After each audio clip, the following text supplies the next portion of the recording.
nyang che chembor tsurdun nimi jang zoner monam chembor ngar gyada takir darngam santo shirmar do tomba tukje chanla ki shamsa chen rawar tsagni jengam sa jawar tuji shamda yela nime panzo jawla soran de gonke toban bawar shingi lo. The supreme, profound and subtle Dharma is difficult to encounter even in hundreds of thousands of millions of eons. Now that I am able to see, hear, receive and uphold it, may I fully understand the true meaning of the Tathagata for the sake of liberating all sentient beings. Please everyone generate the Supreme Bodhicitta. We will continue immediately with the chapter of self-spoken teachings proclaimed by the Buddha or the Udāna Sūtra. Now, this particular sutra, we are currently teaching the chapter on karma, which mainly describes various karmic results that manifest after creating negative karma, allowing us to profoundly recognize the severity of creating negative karma. The consequences are extremely difficult to imagine and unbearably painful. So, through studying the sutra, everyone should gain more benefit, even from just a single verse. Dagnir devaran do pi shirir gojin dupele she pi dupele dir narman tak ngojin nyansam nyoran girs. Seeking pleasure for oneself, laughing while creating evil karma, the fruition of that karma is received with weeping. Now this verse mainly originates from when, at that time in Rajgir, a hungry ghost appeared before Shariputra. This hungry ghost told Shariputra that in his previous life he was a merchant, but because at that time he created some negative karma, mainly 3 types of evil deeds. One was miserliness and also arrogance. Arrogance due to his high caste, and also engaging in evil deeds, probably various evil actions. Through these 3 karmas, he finally became such a hungry ghost, now experiencing extreme suffering. Can you tell my relatives to create some merit for me, to make offerings to the Buddha and his followers, the Sangha, so that my negative karma can be purified? The Buddha also, based on this event, taught the following 5 verses.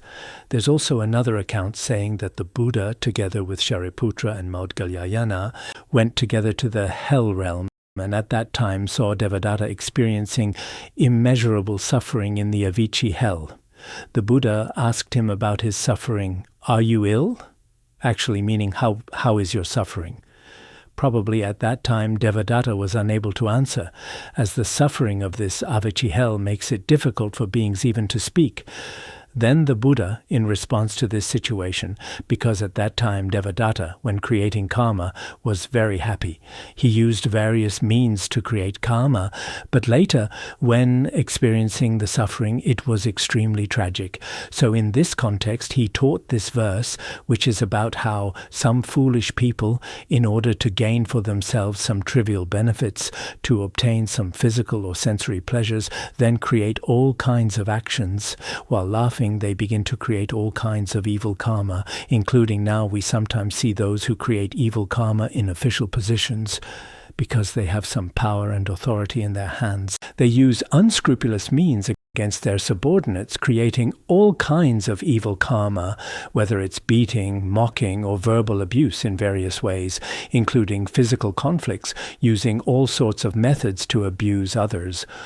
Or we often also see on battlefields. Now, in this internet age, we also see on battlefields when they capture the opposing side, they also unscrupulously destroy their body and mind in various ways. Some, even while filming, begin to do all sorts of things very cruelly. Actually, if you laugh while doing these things, then when the conditions of your karma ripen, the karmic results will definitely manifest. The fruition of this karma will appear. At that time, whether in the 3 lower realms or in the human world, they will be wailing and crying, with tears streaming down their faces, experiencing such karmic results.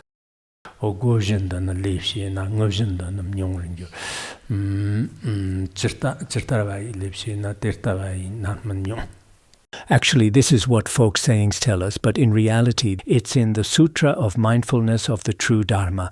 Such sinful karma, when being done, brings laughter, but when receiving the calamitous retribution, one weeps. That is, such sinful karma. When doing it, you are very happy, laughing, very proudly inflicting all kinds of abuse, but finally, when your bitter fruit manifests, you yourself are also particularly pitiful.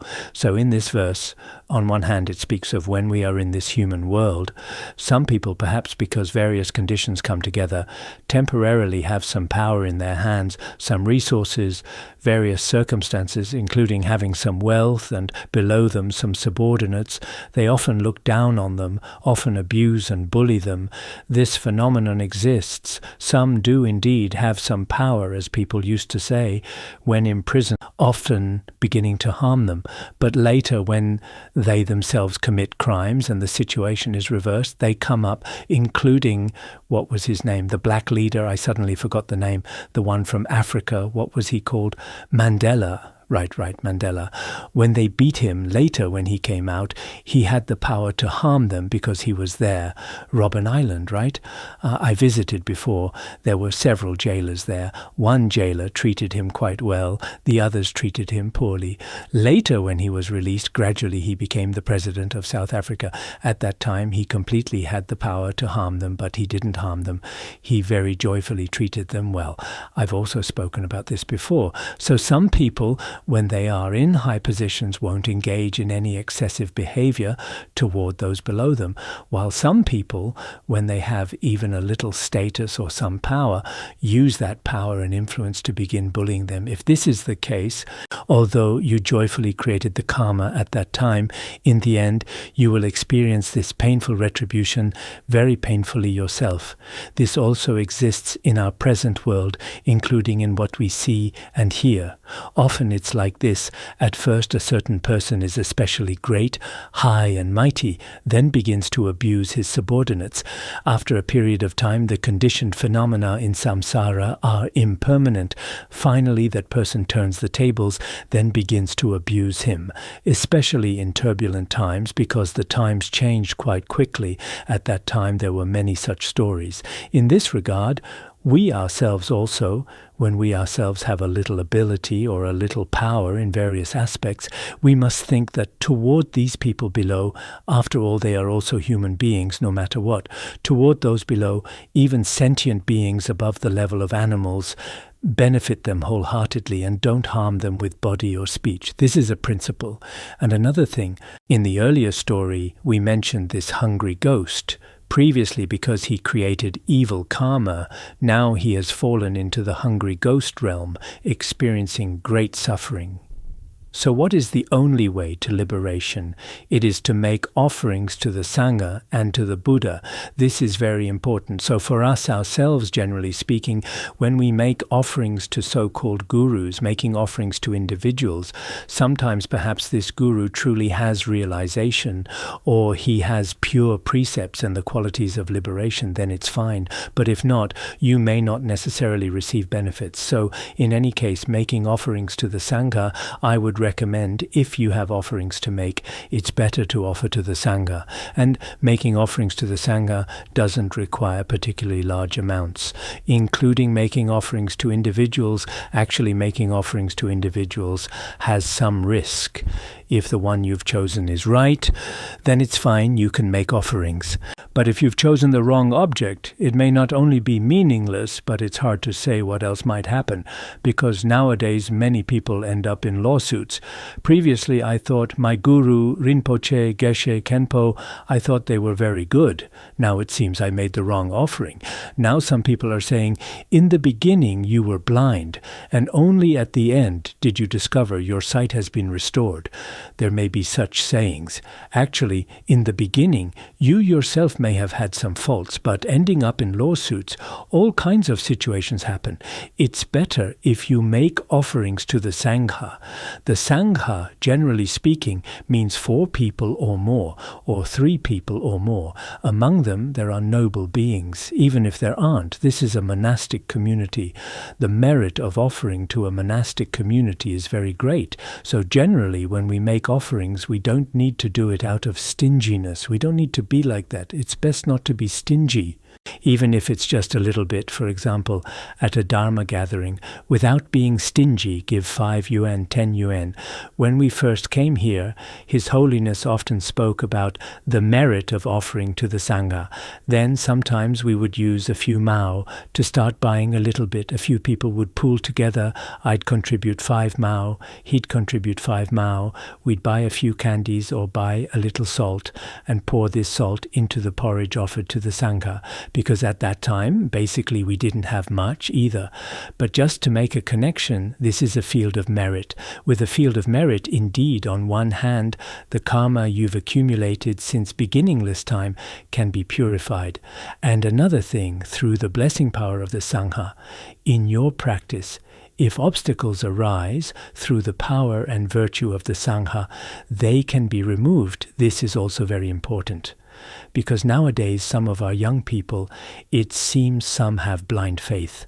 With too much blind faith, every day apart from these things, they don't want to do anything else, don't study or contemplate. And some, especially those who study and contemplate, every day they only think about theoretical aspects. Sometimes their own practice of yidam deities, emptiness, mantra recitation, and conventional accumulation of merit and purification of obscurations, relatively speaking, may be somewhat lacking. So, as long as we have this understanding, it doesn't mean you must make a large offering. This is all unnecessary. If your mind is not pure, even a large offering may not have merit. If you have pride or showing off, it also doesn't have much meaning. So in our habits, we ourselves should more or less toward the Sangha. Just now here also this hungry ghost, it probably couldn't communicate directly with its family and relatives. As a hungry ghost, there's no way. It had to have Shariputra act as a communication officer in between and then pass it on.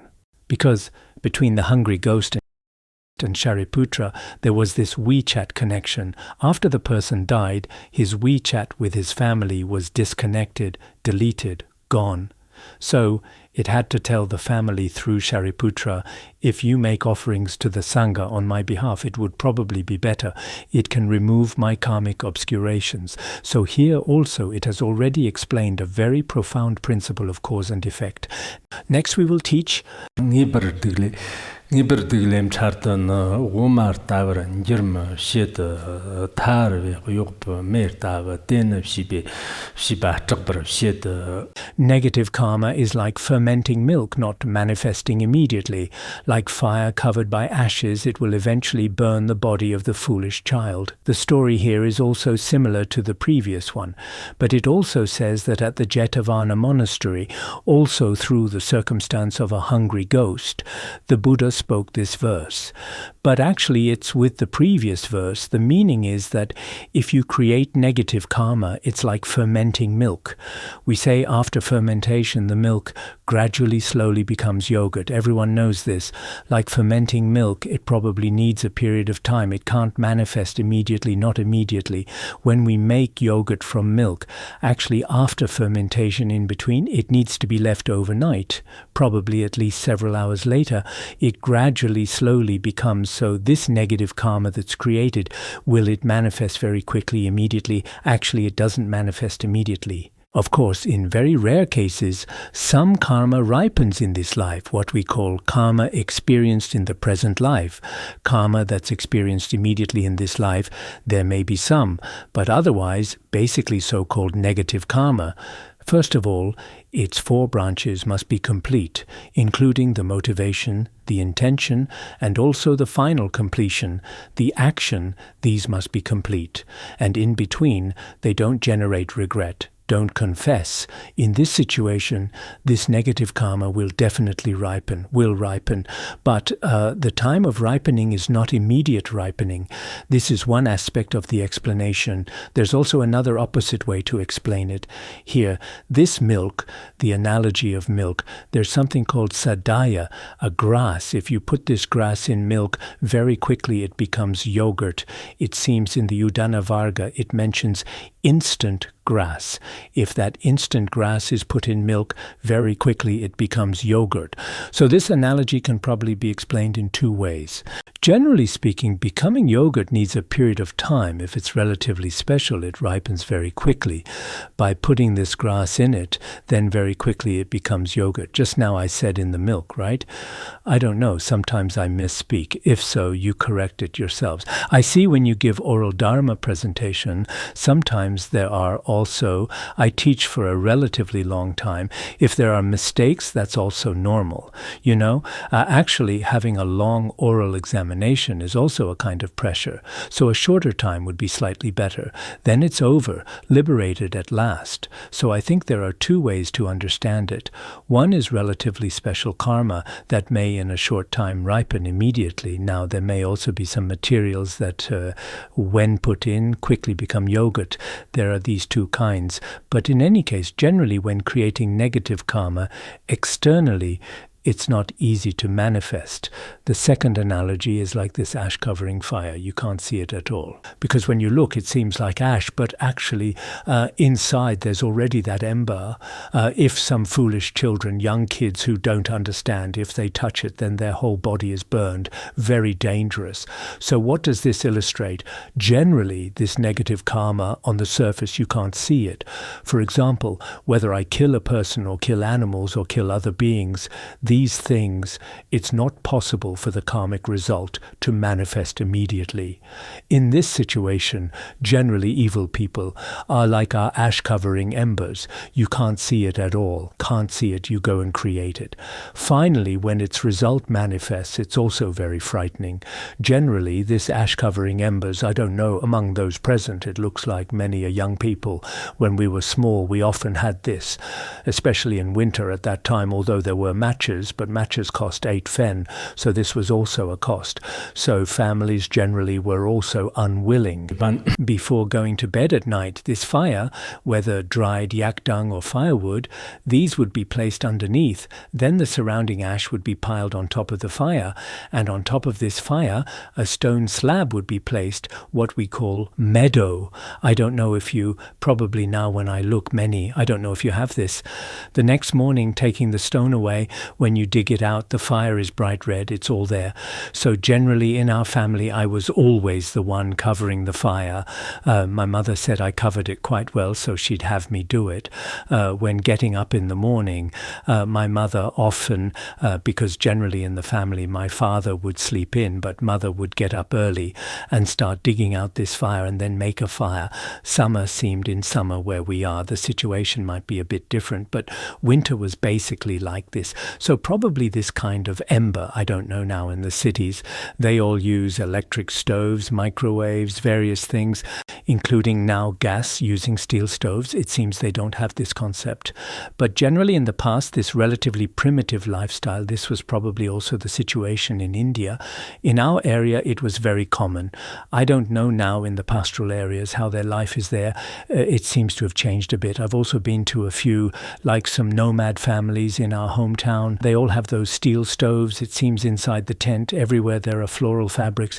Inside the tent, each person even has a bed. When we were small, we didn't have beds at all. Inside the tent, when I looked after going in, seeing beds inside the tent, it was incredible. Felt a bit strange. But now they probably also have a different lifestyle. So I see here the ember. At that time, the Buddha used such an analogy to explain. So if we create negative karma, there is indeed danger. But ordinary people, ignorant people don't know this principle and then burn their own body and mind. Actually, the real body, we now in this lifetime won't immediately experience it, but through this negative karma, our own in this lifetime, there will be this retribution, this karmic retribution. Everyone should also have a general understanding. I've also already quoted earlier, if you want to know the causes of past lives, what you experience in this life is the answer. If you want to know the results of future lives, what you do in this life is the answer. We often say this.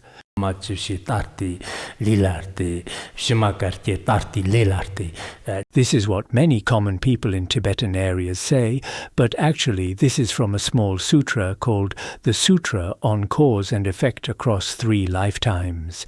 It seems when you look at its writing style, it differs somewhat from the style of Buddhist sutras, but in any case, it exists in the Chinese tradition, and perhaps it also exists in Sanskrit and others. In Tibetan, I haven't found it. We should search for it. Look at this. Now, searching online is very convenient. We'll search for it then. Actually, this is for each of us truly a very profound teaching. Many of us, it seems like, if you want to know the causes of past lives, look at what status you have today. If you want to know your next life, what you're doing now, actually this, if we simply speak like this, perhaps it's just that and nothing more. But if we really want to think about it, I think like this, today each person's creator is oneself. For example, if you're a good-looking person, or you're a very wealthy person, or you're a person with wisdom, your creator is yourself. Which self of yours? Your past life self, the creator of your next life. Some religions say that we humans were personally created by God, but whether God created us or not, I don't know. According to some reasoning in the wisdom chapter of the Bodhicharyavatara, did God create simultaneously or sequentially? If created simultaneously, then why do we humans now arise sequentially? And so on. Such reasoning is difficult to establish. But who is the true creator? It's oneself. This we can deduce. If each person has this understanding, I myself am my own creator. Now, some children in cities, they especially complain about their parents. Why is it that if I was born so poor, why did you give birth to me? I'm so ugly. Why did you give birth to me? Actually, the parents can't help it. You yourself are so ugly. It's the negative karma you created before. This reasoning is very logical. Although there is some relationship with parents because now genetics in biology does exist. Genes, this is related to parents, but this relationship is not great. If we now observe through DNA and various aspects, actually its effect is not very great. What truly has effect is one's own past life. If I'm very good looking in this life, it's because in my past life I made myself into a very good looking person. If in this life I'm especially ugly or I'm often sick, it's because of my past life's actions. Because in my past life, like a foolish child, I didn't know this principle, and then I did many bad things. So if we today truly understand this karmic retribution, then this life I've already become like this. There's really no way already like this. But what will be my situation in the next life? As just mentioned, if you want to know the results of future lives, what you do in this life is the answer. If you truly want to understand or about your next life, your own creator. Now many people ask yogis, dakins, what will my next life be like? Offering a bit of kata, a few yuan, 100 yuan, and then asking them to use clairvoyance, or some do divination. Some at the gates of Wenshu Monastery and Zhaojue Temple, there are often some fortune tellers. They have divination sticks. I also went once before and drew a divination stick. Actually, drawing divination sticks can tell you something, what my next life will be like. But this is also a method people use. If you say it this way, perhaps you'll know something. but to truly know, for those who deeply believe in cause and effect, what will my next life be? I look at in this life regarding what the Buddha taught about karmic cause and effect. How have I acted? Many of us probably think this way. I myself think so. I don't know about others, but it seems from childhood I've had faith in the Dharma and joy toward monastics. Perhaps I planted some seeds before in this regard. Is this a habit? Sometimes I just estimate this way, speculating with conceptual thoughts. Otherwise, it seems I don't have any real qualities, can't see anything. So I think for each of us, perhaps in terms of the concept of cause and effect, oneself is one's own creator. Later there will be oneself is one's own protector. There are several verses continuously in parallel structure. But here, when we each talk about cause and effect, we really need to have this kind of deep faith in the principles of cause and effect. Perhaps these principles the Buddha taught, if now there are also sharp faculties beings or those with karmic connection, immediate awakening is also a possibility.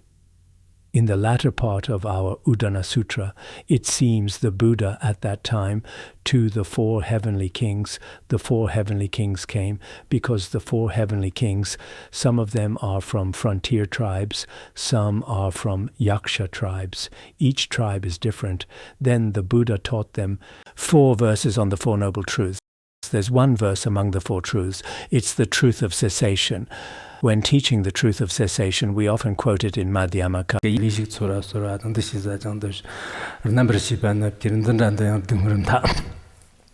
This is, body disintegrates, feeling ceases, thought ceases, formations become quiescent, consciousness also returns to cessation. This is the edge of suffering. Approximately like this is about the truth of cessation. Later there should be, and regarding the truth of path, how is the truth of path taught? Seeing is merely seeing, hearing is merely hearing, feeling is merely feeling, knowing is merely knowing. This is the edge of suffering. It seems there are 5 lines. His seeing, hearing, feeling. Feeling includes nose, tongue, and body, these 3. Then knowing is merely knowing. The meaning is seeing, hearing, feeling, knowing. Actually, what we often say, seeing, hearing, feeling includes the consciousnesses of the other 5 sense faculties. Eye is seeing, ear is hearing, nose, tongue, and body. These 3 are included in feeling, seeing, hearing, feeling. The knowing at the end is consciousness. So at that time it was said all this seeing, hearing, feeling is merely this and nothing more. When teaching the truth of cessation, seeing is merely seeing, hearing is merely hearing, feeling is merely feeling, knowing is merely knowing. At that point, they all awaken. So I think the Udāna Sūtra, it looks like each verse doesn't have anything that can't be explained. But when you really want to explain them, each verse, including what we just taught, perhaps many who study and contemplate can recite them fluently, but those who truly understand may not be that many. So at that time, probably many, we usually are using it in Madhyamaka about whether Shravakas realize the selflessness of phenomena, often quoted in this regard, right? I've also forgotten something from 20 or 30 years ago.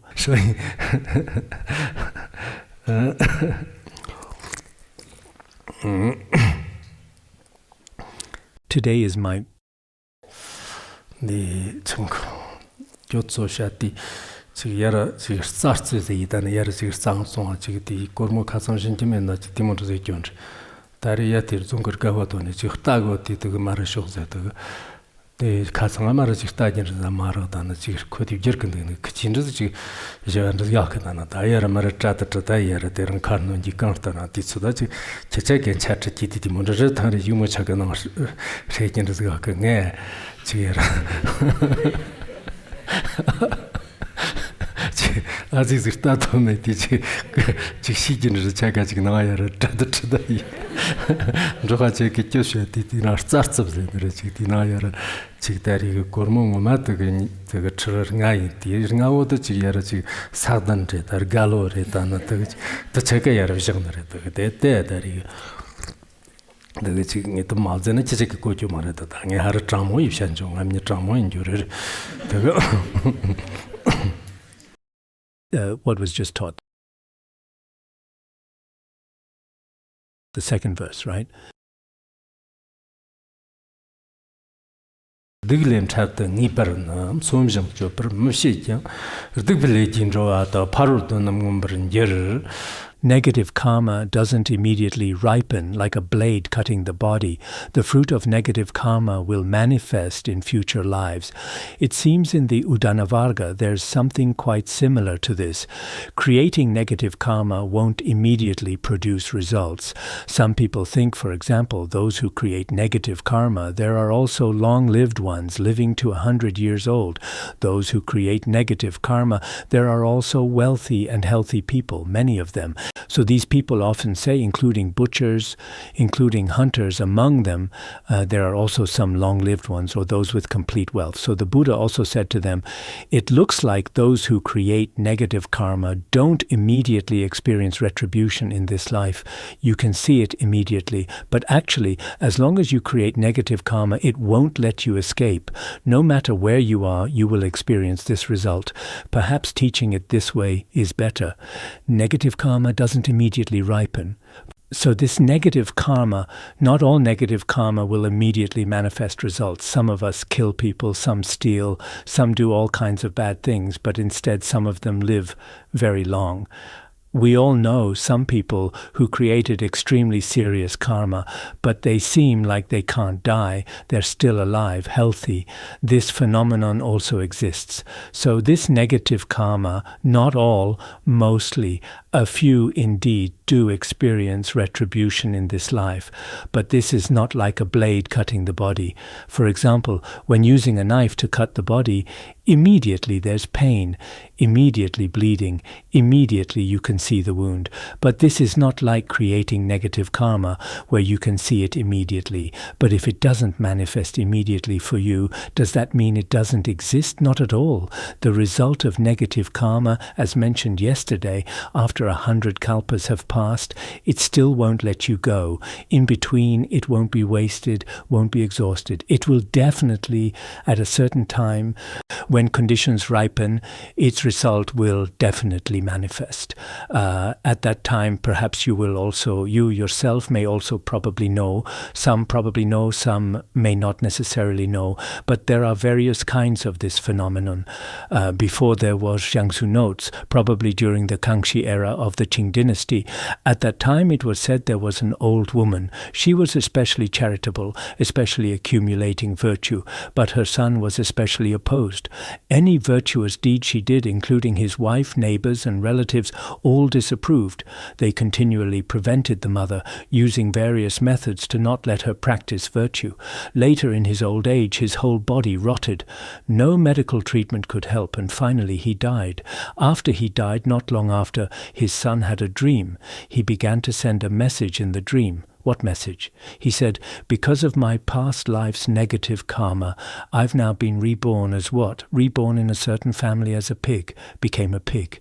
Then, at that time, his son indeed personally redeemed it, bought it back.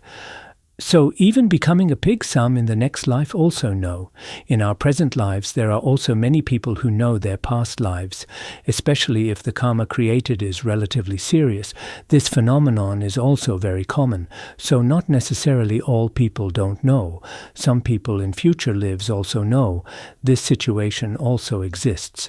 I remember in the Wish-Fulfilling Treasure, when speaking about karmic cause and effect, generally in the fortunate kalpa before, many people's karma didn't ripen immediately. But as time becomes more and more degenerate, many karmic results ripen quickly. So when we make offerings at such times to supreme monastic fields of merit, including gurus, khenpos, noble beings, this is very important.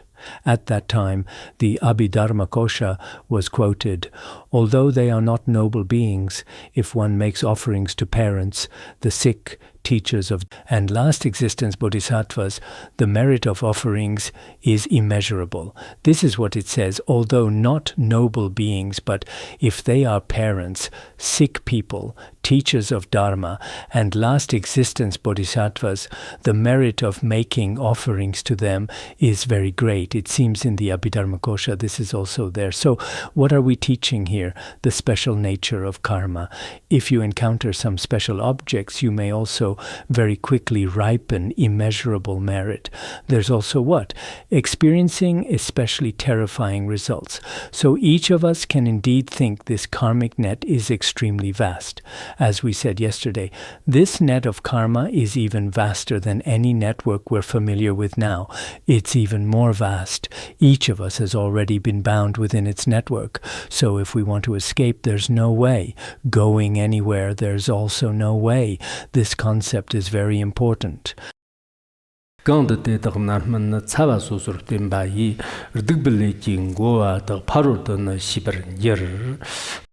Wherever it ripens, each experiences blazing suffering. Those beings who create evil will come to know in future lives. This also says, will come to know in future lives. Right, just now there seems to be no story.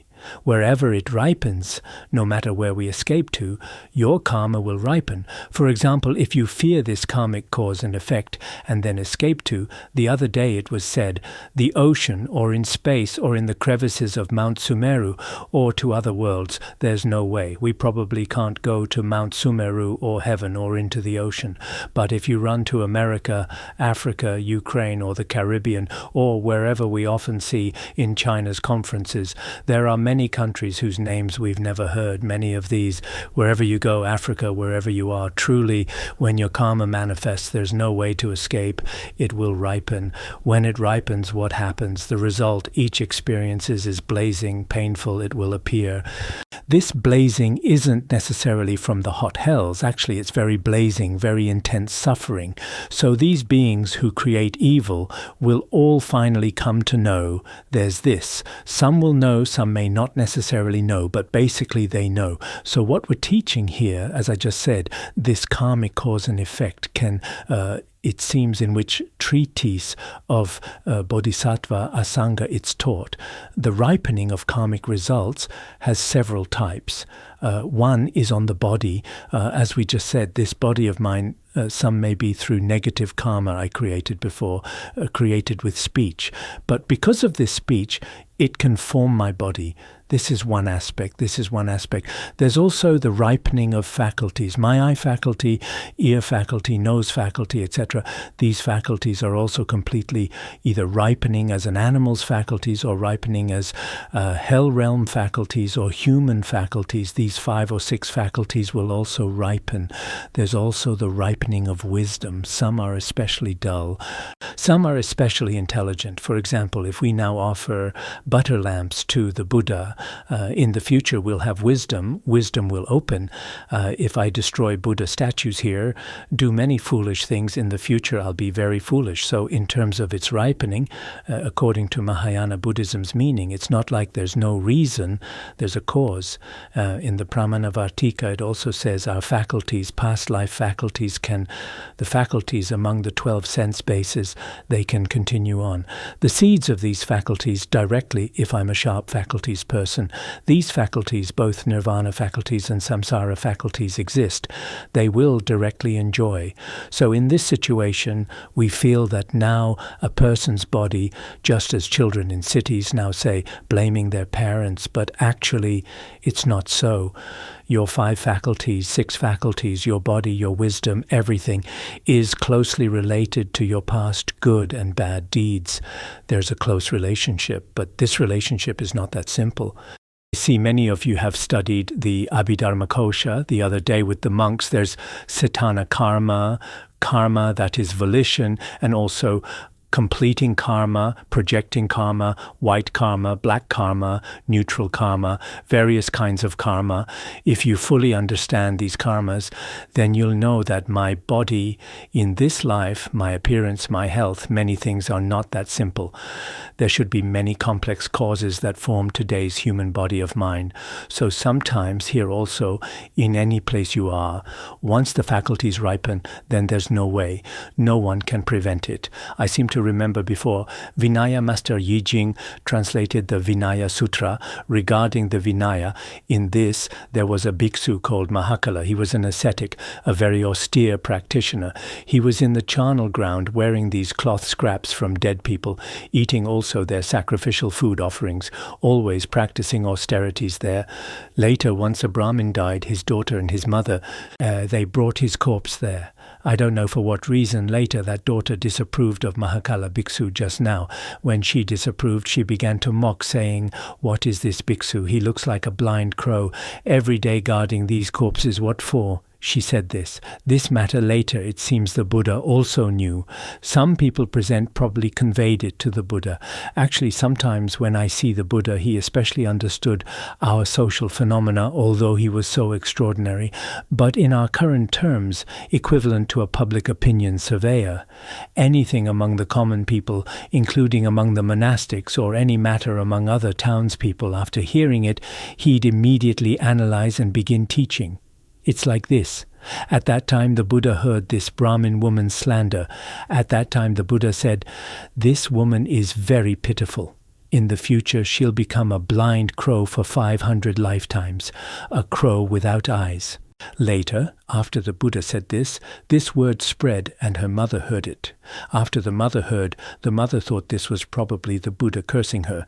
Then she brought her daughter and ran to the Buddha to plead, "Please don't turn my daughter into a blind crow for 500 lifetimes." The Buddha said, "This is not me cursing her, but she herself unintentionally slandered. If she had intentionally slandered, she would also have to fall into hell for 500 lifetimes. So I also can't help it. Let her confess herself." So I'm thinking, it looks like this was saying this bhikkhu is equivalent to a crow without eyes, because I'm thinking, is it that in the charnel ground he was always sitting with closed eyes meditating like this? She thought perhaps he had no eyes.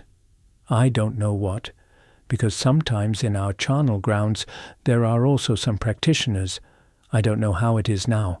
Before, it seems I mentioned in class, there was a female lay practitioner who also prepared to practice austerities, to meditate in the charnel ground. Probably around 12 o'clock, she called me, saying, "I'm now at the charnel ground, which is our Larung's charnel ground. In that charnel ground, there's something like a cave. In the mouth of Yama below, there's one below. She sat in during the afternoon in daytime. After sitting in, the sky became darker and darker. Then she became especially frightened. She called, saying, Can you find someone to pick me up? I really can't sit still now and don't dare come out." Then I asked Khenpo Norba and a few others, "Can you find a car? Have them go pick her up?" When they got there, when they reached the cave entrance, she still didn't dare come out, they said. When they came back, it was 2 or 3 o'clock.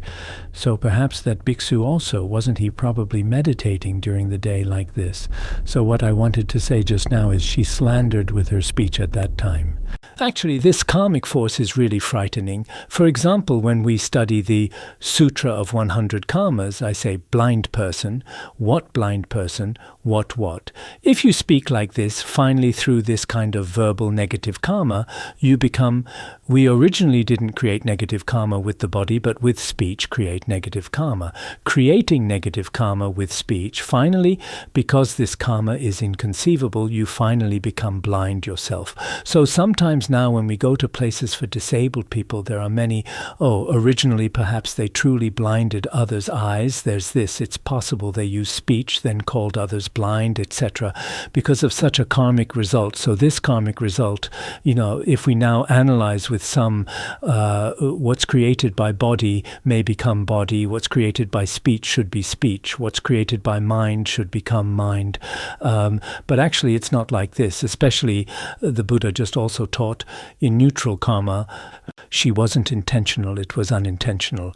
Because some young people, we often say this. Now, online often, your head what? I see now when someone says something slightly... Yes, you're talking about that, I must say.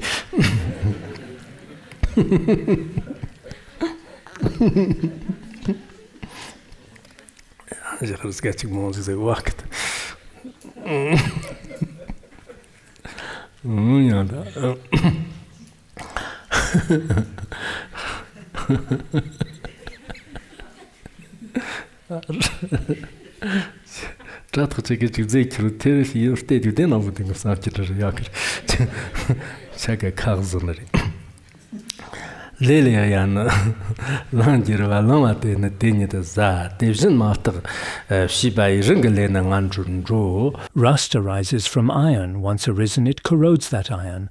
Likewise, unexamined actions by one's own karma lead to lower realms.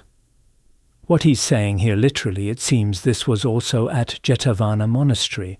There were 4 people speaking various kinds of harsh speech. Then the Buddha, in response to this, of course the previous is all included in one story, but there's also this. The meaning is, we know that on iron, rust often forms. There's defilement, impurity. Now rust is not good, iron is good, but actually rust is actually produced by the iron itself. It's not from other wood or from stones. It's not produced from other things. After this rust is produced, although it's self-produced, it devours the iron. Our knives, axes, many things, especially in summer when left in the grass, after a while they immediately become bright red. They become unusable. Knives, many are like this. So what is this? Similarly, the previous is an analogy. Iron seems so strong, but the rust it produces itself, but in the end, the rust devours and destroys itself. Similarly, some foolish people in this world, if they don't examine carefully and casually create this negative karma, although this negative karma was created by yourself, just like rust produced from iron, but this negative karma truly sends you to hell, which is destroying you. So this iron also rusts by itself. We sentient beings create karma ourselves. It seems like that rust. In the Udāna Varga there are 2 kinds of rust. One kind is like a mirror. Mirrors rust in some damp places and finally destroy themselves like this. There's also another kind, like blade edges, rusting in grasslands. If they rust like this, they themselves become completely unusable. In any case, as practitioners, if through greed, through evil friends or other ways to create negative karma, then you destroy yourself. So self-destruction, actually, it's not like some other making weapons or hanging yourself. It's not like this. Actually, destroying yourself, there are also many methods of destruction, but this kind of method is also worth confessing.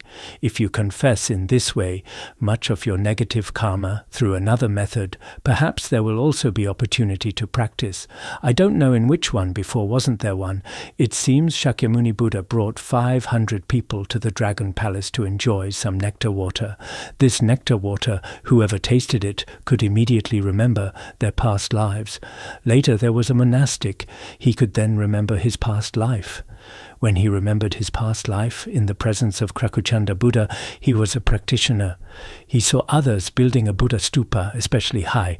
He then generated a miserly mind, feeling it was too wasteful, this project was too big. Then he said some words he shouldn't have said. Because of this reason, for many lifetimes he suffered in hell and hungry ghost realms. Later, at the time of Kashyapa Buddha, he became a person, but quickly died again. After dying, he became a crow. Then as a crow, finally that, it seems, when he was a crow, his previous virtuous thoughts from practicing virtue, these virtuous thoughts finally began to appear. So sometimes I think we humans are relatively advanced beings. Sometimes we should, through the Guru's blessings, prayers, or in some special environments, perhaps these virtuous karmas from past lives can surface. At that time, through one virtuous thought, this crow immediately remembered the negative karma created before. Then it began, probably a mental kind of confession, because when it was a crow, many people considered it an inauspicious bird, scolding it, treating it very badly. Later, through its own intention, it then realized, knowing that under Shakyamuni Buddha's teachings, it itself had hope. So we should be better than crows. Sometimes in our practice process, if we become more diligent, favorable conditions will arise. For example, encountering a good book, encountering a good guru, encountering a good Dharma friend, or at a certain place, including encountering some setbacks, a relative died, or your heart was hurt. This condition truly generates faith in the three jewels and generates renunciation towards samsara. Then your liberation has hope. There's very much this possibility. Let's teach a bit more below. Teach one more verse. Do you feel I don't have much to teach now? Below is the chapter on faith. Tatang Watsatum Jimba, the Chunder Namner, Give Dambi, the Yil High in Jichten, Ronger Zhang, Lamdan Yil higher and Roger Song. Faith, conscience, discipline, generosity, these dharmas are praised by the noble. Through these one proceeds to the heavenly realms. This is taught as the path to heaven. The chapter on karma we taught before. This chapter on karma mainly taught about creating negative karma. So next, closely following, after creating negative karma, now if we want our karma to be purified, we should create virtuous karma. Creating virtuous karma, this faith is very important. Yesterday, in His Holiness's recollections of a journey to the West, it also talks about having faith in the three jewels, having compassion for beings, and practicing Dzogchen oneself.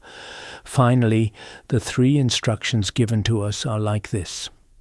So this faith is very important. So this faith, it seems this story, at that time in Shravasta, there were 4 merchant sons.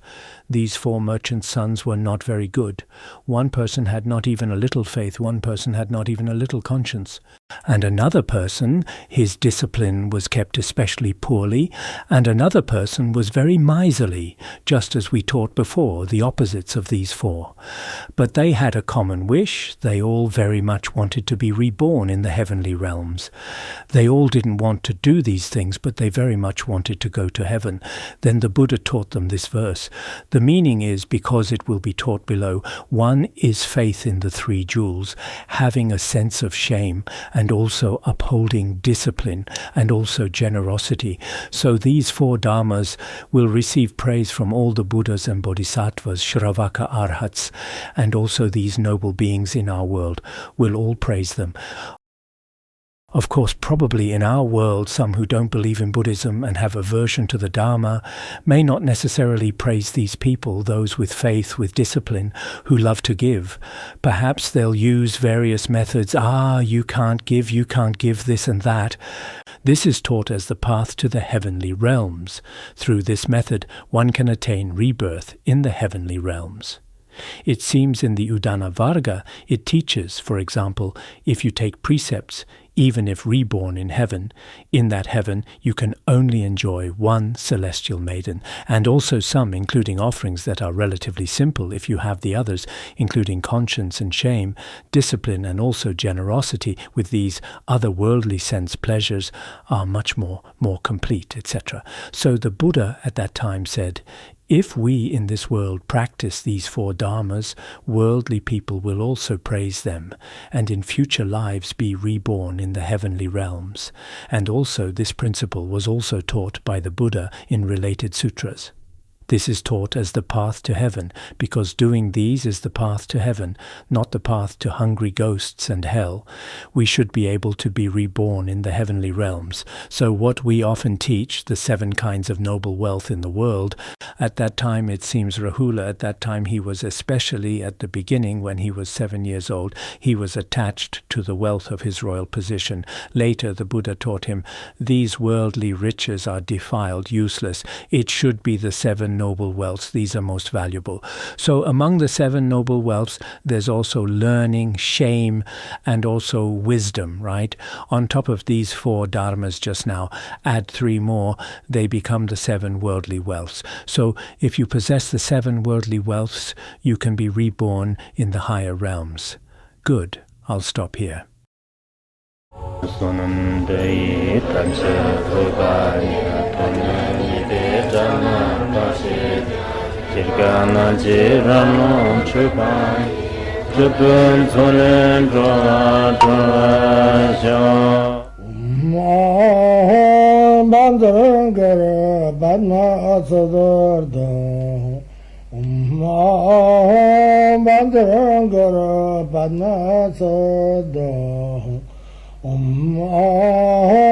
Bandara Bandara